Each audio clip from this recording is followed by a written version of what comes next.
Good evening साथियों, मैं are के शर्मा एसएसटी वाला के इस यूट्यूब चैनल पर आपका स्वागत अभिनंदन करता हूं। आज जैसा कि आप सभी को पता है, दीपावली का पर्व है, तो मेरी तरफ से आपको, आपके परिवार को ढेर सारी शुभकामनाएं। मुझे बहुत अच्छे से मालूम है कि कहाँ मेरा आशियाना है, फिर कैसे कटने दूं मैं पंख अपने, जब धरती से आसमान तक जाना है। तो साथियों, अपने माता पिता के सपनों को साकार करने के लिए, धरती से आसमान तक, ऊंचाइयों तक पहुंचाने के लिए आप मेहनत करने के लिए तैयार हो जाइए। आर के शर्मा आपके साथ खड़ा है, बस आपको थोड़ी मेहनत करने की ज़रूरत है, सफलता निश्चित है। चलो शुरू करते हैं आज की अपनी जो सेशन। आज का जो अपना सेशन है ज्योग्राफी 7th क्लास का 8th लेसन, मानव पर्यावरण अन्योन्य क्रिया उष्णकटिबंधीय एवं उपोष्ण प्रदेश। एनसीईआरटी में बुक्स में जितने भी बिंदु दिए गए हैं उन सभी को मैंने बहुत गहराई से यहाँ पर लिया हुआ है। अपना पहला पॉइंट है, अमेजन बेसिन विश्व का सबसे बड़ा नदी बेसिन है। बेसिन का अर्थ ये होता है कि जो एक नदी होती है वह अपने कितने क्षेत्र को में बहती है, कितने क्षेत्र को घेरे हुए है। अमेजन नदी बहाव की दृष्टि से सबसे बड़ी नदी है विश्व की। यह सबसे अधिक जल बहा के साथ में ले जाती है। अगर क्वेश्चन ऐसे पूछा जाए कि विश्व की सबसे लंबी नदी कौन सी है, तो वह नील नदी है। और जो अपनी अमेजन नदी है वो अंध महासागर अर्थात अटलांटिक महासागर में अपना जल पहुंचाती है, अर्थात गिरती है। अंध महासागर को अटलांटिक महासागर भी कहा जाता है। नेक्स्ट पॉइंट पर चलते हैं, उष्णकटिबंधीय प्रदेश। साथियों, आप ऐसे समझ सकते हैं जैसे ये अपनी पृथ्वी है और पृथ्वी के बीच में ये भूमध्य रेखा है, इसे 0 डिग्री अक्षांश रेखा भी कहते हैं। तो 10 डिग्री उत्तरी अक्षांश और 10 डिग्री दक्षिणी अक्षांश, ये क्षेत्र जितना भी है ये अपना भूमध्य रेखीय प्रदेश या फिर उष्णकटिबंधीय प्रदेश कहा जाएगा, क्योंकि यहाँ पर सूर्य की सीधी किरणें बहुत लंबे समय तक पड़ती हैं। यहाँ का मौसम बहुत ही गर्म पाया जाता है। दोपहर तक धूप पड़ती है, शाम को बारिश होती है। यहाँ पर घने जंगल भी पाए जाते हैं भूमध्य रेखा के आसपास। अगले नेक्स्ट पॉइंट पर चलते हैं, और आपको ये भी ध्यान में रखना है, जो ये अपनी पृथ्वी है, पृथ्वी के जो नॉर्थ साइड है, उत्तर की तरफ भूमध्य रेखा से उत्तर की तरफ चलते हैं तो वो उसे उत्तरी गोलार्ध बोला जाता है, और भूमध्य रेखा से दक्षिण की तरफ जब चलते हैं तो वह दक्षिणी गोलार्ध बोला जाता है। नेक्स्ट पॉइंट पर चलते हैं, अमेजन वन। अमेजन वन में परजीवी पौधे पाए जाते हैं, जिनमें आर्किड एवं ब्रोमीलाइड मुख्य है। यहाँ पर जो घने जंगल हैं अमेजन के, उनमें कुछ बहुत ही जो महत्वपूर्ण है, एग्जाम में कभी कभी पूछ लिए जाते हैं, पक्षी भी पाए जाते हैं। टूकन, गुंजन पक्षी, मकाओ, विशेषकर जो मकाओ है वो पूछा जाता है। मकाओ पक्षी कौन से जंगलों में पाया जाता है। अगले नेक्स्ट पॉइंट पर चलते हैं, प्राणी। जो अमेजन के जंगल हैं उनमें चींटी खाने वाला एक प्राणी पाया जाता है, इसे टैपिर कहते हैं। स्लॉथ प्राणी भी पाए जाते हैं। और वहाँ के जो जंगल है वहाँ पर बहुत ही घने पेड़ पौधे पाए जाते हैं। कभी आपने ये भी सुना होगा, जो अमेजन नदी के जो जंगल है वो इतने घने पेड़ पौधे इतने घने हैं कि कभी कभी सूर्य का प्रकाश ज़मीन तक नहीं पहुंच पाता है। और जो विश्व की, पृथ्वी की जितनी भी ऑक्सीजन है उसका 20% भाग अकेले अमेजन के वनों से पृथ्वी प्राप्त करती है, इसलिए इसे पृथ्वी का फेफड़ा भी कहा जाता है। अमेजन नदी में एक मछली पाई जाती है जो मांस खाती है, उसे प्राण्य मत्स्य मछली कहा जाता है। यहाँ पर विश्व का सबसे बड़ा सर्प अमेजन के जंगलों में एनाकोंडा भी पाया जाता है। यहाँ के लोगों का मुख्य भोजन मैनयोक है, जिसे कसावा कहते हैं। कसावा एक पौधा होता है जिसका ये लोग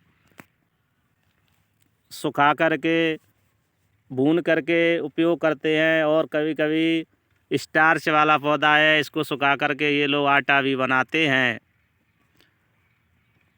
इनके घरों को, अमेजन के जंगलों रहने वाले लोगों के घरों को मलोका कहा जाता है। ट्रांस अमेजन अब यहाँ पर एक महामार्ग बनाया गया है 1970 में। आप इसे मानचित्र द्वारा समझ सकते हैं। ये मैप दिया हुआ है दक्षिण अमेरिका महाद्वीप का, जो आपको ये दिखाई दे रहा है। ये अमेजन बेसिन है। अमेजन नदी की जो शाखाएं हैं, ये सहायक नदियाँ दिखाई दे रही हैं। और जो दक्षिण अमेरिका महाद्वीप है, इस पर सबसे लंबी एंडीज पर्वत श्रृंखला इस तरह फैली हुई है। अगले नेक्स्ट पॉइंट पर चलते हैं। गंगा ब्रह्मपुत्र बेसिन। गंगा की सहायक नदियाँ घाघरा, सोन हैं, और जो चंबल नदी है, गंडक, कोसी, यमुना। चंबल नदी गंगा की उप सहायक नदी है। चंबल नदी पहले यमुना नदी में मिलती है, और उसके बाद यमुना नदी गंगा नदी में मिलती है। नेक्स्ट पॉइंट पर चलते हैं। गंगा ब्रह्मपुत्र का जो डेल्टा है, वहाँ पर सुंदरवन डेल्टा कहा जाता है उसे, क्योंकि वहाँ पर सुंदरी नामक वृक्ष अधिक पाए जाते हैं। इन्हें मैंग्रोव वन भी कहा जाता है। पश्चिम बंगाल, असम चाय के लिए प्रसिद्ध हैं, और बिहार, असम सिल्क के कीड़े पालन के लिए प्रसिद्ध हैं। अगले नेक्स्ट पॉइंट पर जो अरुणाचल प्रदेश है, वह चीड़, देवदार, फर आदि वृक्षों के लिए प्रसिद्ध है। ये जो चीड़, देवदार है, ये हल्की लकड़ी वाले वृक्ष होते हैं। अगले नेक्स्ट पॉइंट पर चलते हैं। जो ब्रह्मपुत्र का मैदान है, वहाँ पर एक सींग वाला गैंडा हाथी पाया जाता है।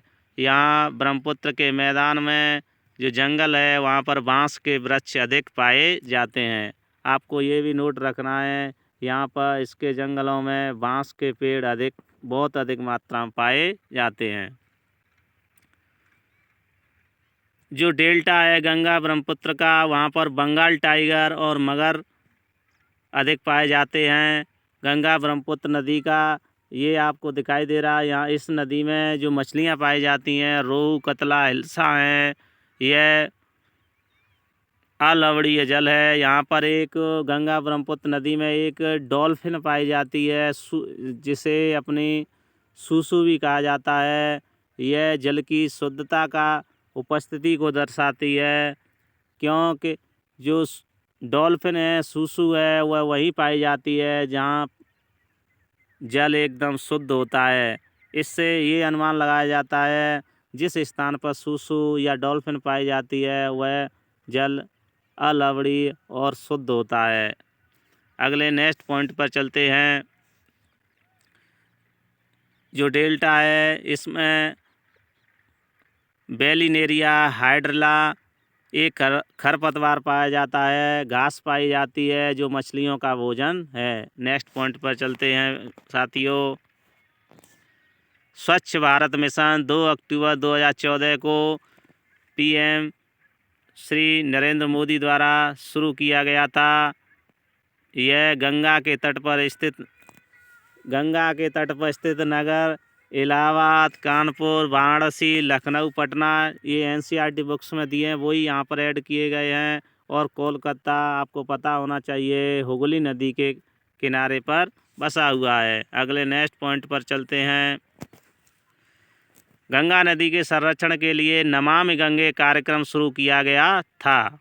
ये बहुत ही मोस्ट यहाँ पर पॉइंट बनता है। नमामि गंगे कार्यक्रम किस नदी से जुड़ा हुआ है, या किस हेतु शुरू किया गया, तो यह गंगा नदी के संरक्षण के लिए। नेक्स्ट पॉइंट पर चलते हैं। कोलकाता हुगली नदी के किनारे पत्तन है। पत्तन आप जानते ही होंगे, पत्तन बंदरगाह को कहा जाता है। बंदरगाह एक ऐसा स्थान होता है जहाँ पर पानी के जहाज, जलयान आकर के खड़े होते हैं और उनमें माल उतारा और चढ़ाया जाता है। नेक्स्ट पॉइंट पर चलते हैं साथियों। आगरा। आगरा का ताजमहल बहुत ही प्रसिद्ध है, अपना यूनेस्को धरोहर में शामिल है। इसे यमुना के किनारे यह बना हुआ है। इलाहाबाद। इलाहाबाद गंगा यमुना नदी के संगम पर बसा हुआ है। Next point. उत्तर प्रदेश और बिहार बौद्ध स्तूपों के लिए प्रसिद्ध हैं। उत्तर प्रदेश का सारनाथ का बौद्ध स्तूप है। नेक्स्ट पॉइंट पर चलते हैं। लखनऊ का इमामबाड़ा, इसे भूल भुलैया भी कहा जाता है। अगला नेक्स्ट पॉइंट। असम। असम में 2 वन्यजीव अभयारण्य हैं, एक तो काजीरंगा और दूसरा मानस वन्यजीव अभयारण्य। जो काजीरंगा वन्यजीव अभयारण्य है यह किसके लिए प्रसिद्ध है? गैंडा के लिए। एक गैंडा हाथी होता है, वह एक सींग वाला, उसके लिए प्रसिद्ध है। और जो मानस वन्यजीव अभयारण्य है यह बाघ और विविधता के लिए प्रसिद्ध है। Next point. अरुणाचल प्रदेश की विशेष जनजातीय संस्कृति बहुत ही प्रसिद्ध है, आपको ध्यान में रखना है। क्वेश्चन ऐसे भी पूछ लिया जाता है, भारत के किस राज्य की विशिष्ट जनजाति की संस्कृति प्रसिद्ध है? तो आपको ध्यान में रखना है अरुणाचल प्रदेश की जनजाति की जो संस्कृति है वो बहुत ही प्रसिद्ध है। आशा है साथियों आपको समझ में आया होगा। अगर कोई शब्द समझ में नहीं आया है तो कमेंट में ज़रूर लिखना, आपको समझाने की द्वारा से कोशिश की जाएगी।